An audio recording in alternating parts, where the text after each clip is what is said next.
Salut les amis, salut tout le monde et bienvenue une fois de plus sur votre chaîne d'information préférée, Club Info. Aujourd'hui, on se capte pour une nouvelle note d'information du côté du Mali pour vous donner de façon détaillée toutes les informations en ce qui concerne l'attaque d'hier, 17 septembre, du côté de Bamako. En effet, le 17 septembre 2024 dernier, soit hier dans la matinée, Bamako, la capitale du Mali, a été frappée par une attaque tragique qui a secoué le pays et la communauté internationale. Aujourd'hui, nous vous apportons une mise à jour majeure dans cette affaire, l'arrestation des responsables présumés de cette attaque. Cette vidéo va revenir sur les détails de cette arrestation, son impact sur la situation sécuritaire au Mali et ce que cela signifie pour l'avenir du pays. Pour comprendre l'importance de ces arrestations, revenons d'abord sur les événements du 17 septembre 2024 dans la capitale malienne. Ce jour-là, Bamako a été la cible d'une attaque coordonnée qui a fait plusieurs victimes, civiles comme militaires. Les assaillants ont pris pour cible plusieurs points stratégiques de la capitale, sémant la panique et la terreur.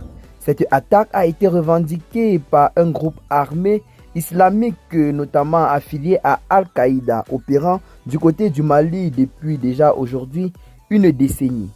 Les autorités maliennes, appuyées par la communauté internationale, ont immédiatement lancé une enquête pour identifier les auteurs de cet acte. Les services de renseignement et de sécurité ont travaillé sans relâche pour suivre les pistes et rassembler les preuves. Donc, après quelques heures seulement d'enquête intense, les forces de sécurité maliennes ont annoncé l'arrestation de plusieurs individus suspectés d'être des cerveaux et des exécutants de cette attaque. Ces arrestations ont eu lieu lors de l'opération spéciale menée dans plusieurs régions du pays, certaines dans la zone reculée. Donc, dans la capitale même, comme vous voyez là clairement sur vos petites images, il s'agit de plus d'une dizaine de ces ennemis de la paix qui ont été stoppés net et arrêtés par nos vaillantes forces de défense. Les autorités ont révélé que parmi les personnes arrêtées figurent des personnes clés d'une organisation islamique locale ayant des liens de groupes djihadistes internationaux. Il semble que l'attaque du 17 septembre faisait partie d'un plan plus vaste visant à déstabiliser la région et à semer la peur au sein de populations afin de retourner ceux-ci contre le gouvernement en place. Heureusement, la bravoure des forces de défense est venue là donner confiance aux populations maliennes en quelque sorte qui ont été secouées cette matinée du 17 septembre, notamment dans la capitale, par des tirs à l'arme lourde intenses. Suite à ces arrestations, le gouvernement malien a salué le travail des forces de sécurité et des partenaires internationaux. Le président du Mali a déclaré que ces arrestations marquent un tournant décisif dans la lutte contre ces forces du mal-là qui, durant déjà des décennies aujourd'hui, ne cessent de troubler la quiétude et la paix des populations maliennes. Il a aussi réaffirmé l'engagement du Mali à poursuivre la lutte contre ces groupes armés jusqu'à ce que la paix et la sécurité soient totalement rétablies.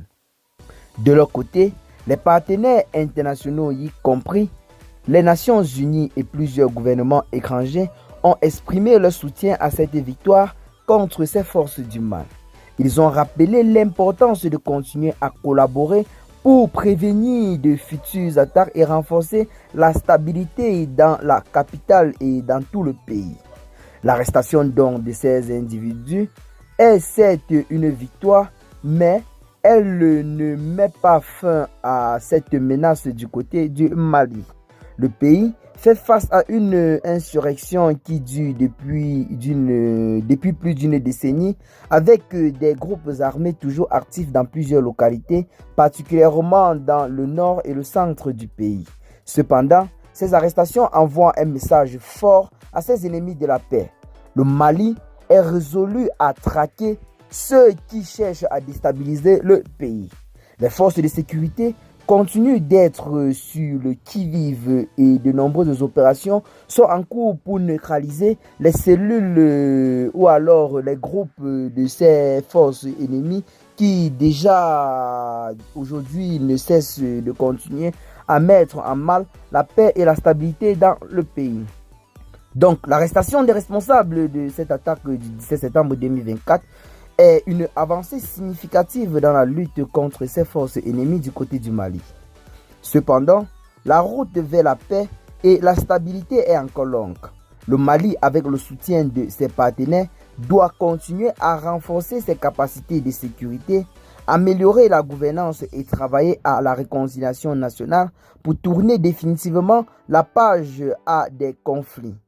Donc, c'est là en quelque sorte l'information très claire et nette de la situation d'hier du côté de Bamako. Nous avons décidé d'accompagner cela avec des images que vous voyez clairement là sur vos petits écrans.